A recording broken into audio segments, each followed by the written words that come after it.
Bonjour ou bonsoir selon l'endroit du monde où vous vous trouvez actuellement. C'est votre émission Clapette qui démarre actuellement sur votre télévision Créa Média. Alors cette fois-ci, nous allons recevoir, ou j'allais encore dire, nous avons fait une brève incursion dans la vie d'une star pas comme les autres. Elle a marqué la musique camerounaise de par son talent et son originalité. Il s'agit bel et bien de Annie Anzoer. Avant de retrouver l'artiste en question, mesdames et messieurs, je vous propose cette brève transition.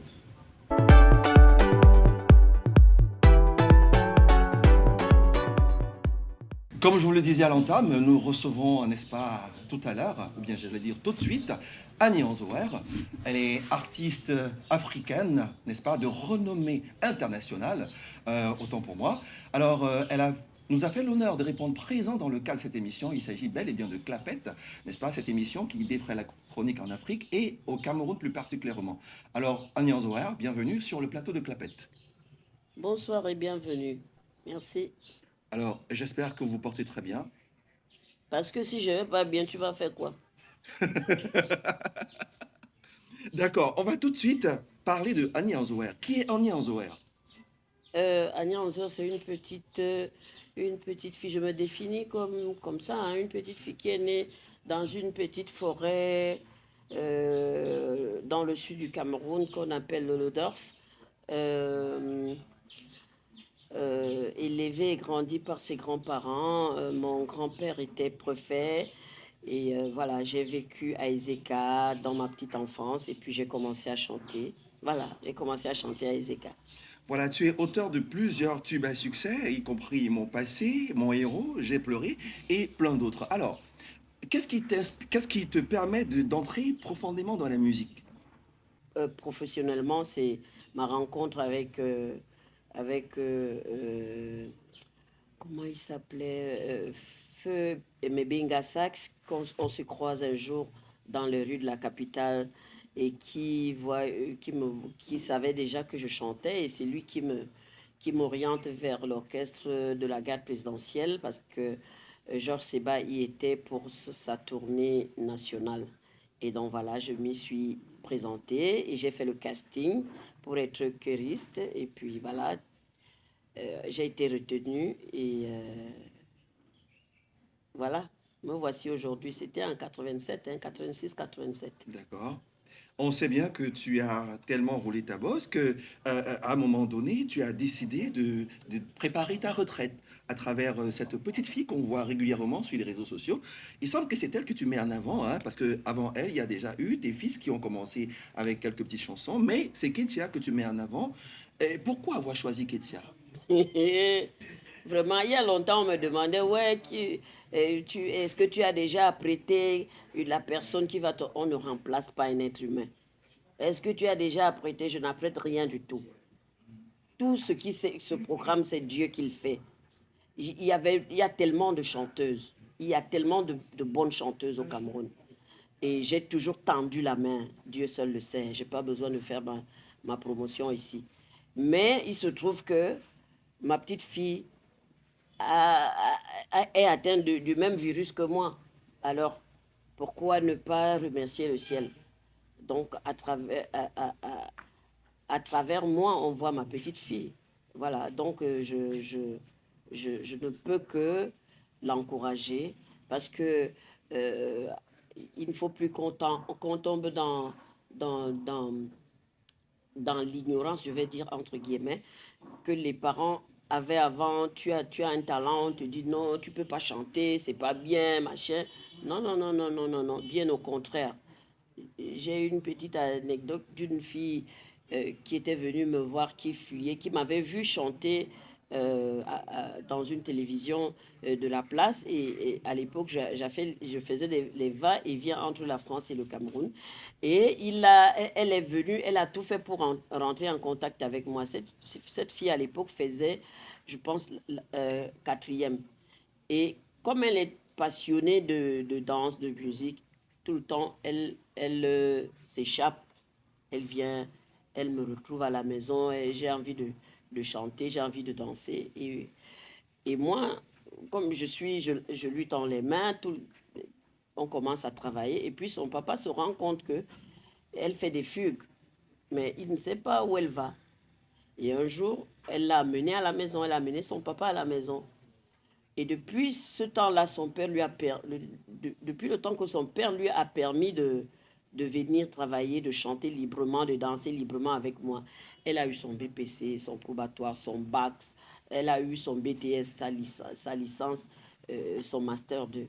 Donc, moi, je pense que l'un n'empêche pas l'autre. L'autre. Donc, ma petite fille n'est pas bête à l'école comme moi. Moi, je ne suis pas allée loin à l'école parce que, bon, j'étais dans un contexte bizarre que je ne peux pas vous dire ici, mais je n'étais pas bête à l'école. C'est pour cela que je suis fière de voir que ma petite fille aussi n'est pas bête à Si l'école. on Mais veut comparer la musique au niveau académique, tu aurais un doctorat musical. oui, par exemple. Parce que même sans avoir les diplômes de musique, j'ai fait des ateliers de chant. J'ai appris aux Blancs en France à chanter. D'accord. Donc c'est ça. C'est ça qu'on appelle le don du ciel. Et il faut jamais essayer de l'étouffer. Si ton enfant est doué pour laver le sol, il faut qu'il s'applique bien. Parce que d'ailleurs, on n'appelle plus ça ménagère. On appelle ça technicien de surface. D'accord. D'accord. L'une de tes chansons a tellement, n'est-ce pas, fait mimer tes mélomanes, hein.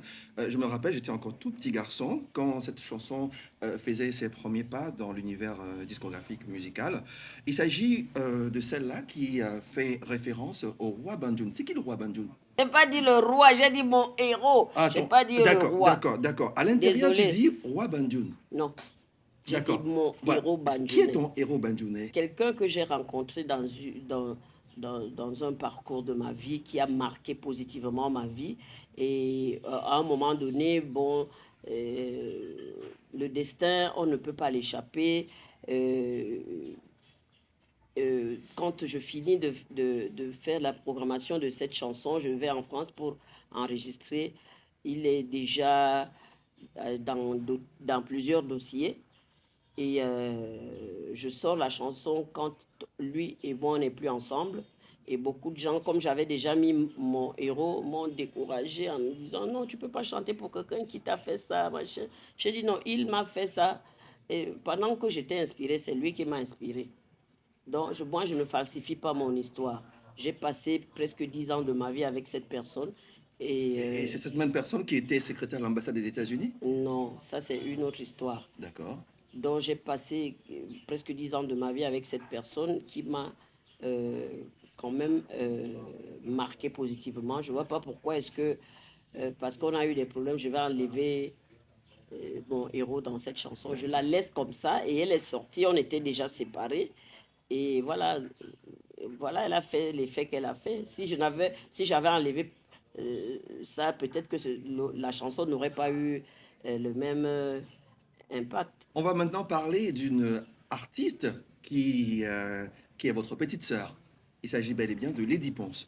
D'après les internautes, elle a, n'est-ce pas, fait un comeback en organisant un concert assez, n'est-ce pas, assez alléchant du côté de la France. Je dois citer comme ça à l'Olympia.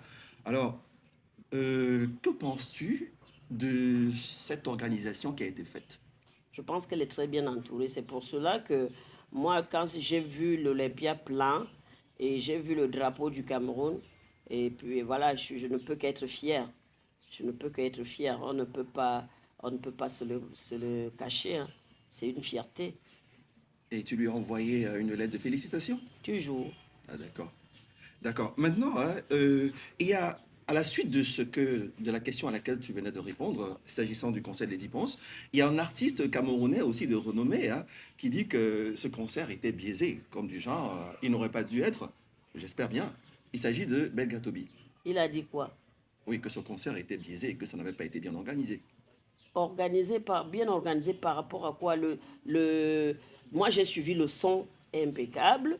J'ai vu la scène mouvementée de gauche à droite. J'ai vu plein d'artistes camerounais qui sont montés sur scène. Donc, ça veut dire qu'il y avait du partage. À quel niveau, en tout cas, Bon, on a toujours un mot à dire. Mais moi, mon mot à dire, c'est que j'ai suivi les bons tam-tams qui ont bien caressé mes oreilles. D'ailleurs, c'est la base de la musique africaine, c'est les tam-tams. bon, Donc, tu, pour moi, ça a le goût. voilà, tu es satisfaite par rapport à ce concert, mais Pape Gatobi. Que penses-tu de cette position-là, de Begatobi? Il est libre de dire ce qu'il veut. Est-ce que je suis dans lui? C'est lui qui a ressenti ce qu'il a ressenti. Moi, j'ai ressenti. Chacun s'exprime selon ce qu'il ressent.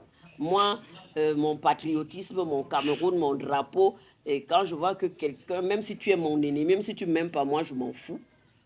Si je vois que tu fais quelque chose qui grandit la culture camerounaise, qui grandit le Cameroun, et je donne les mains. D'accord. Que penses-tu des influenceurs ou influenceuses qui pilulent un peu partout sur la toile? Il y a quelqu'un qui avait manqué de respect à Charlotte Dipanda.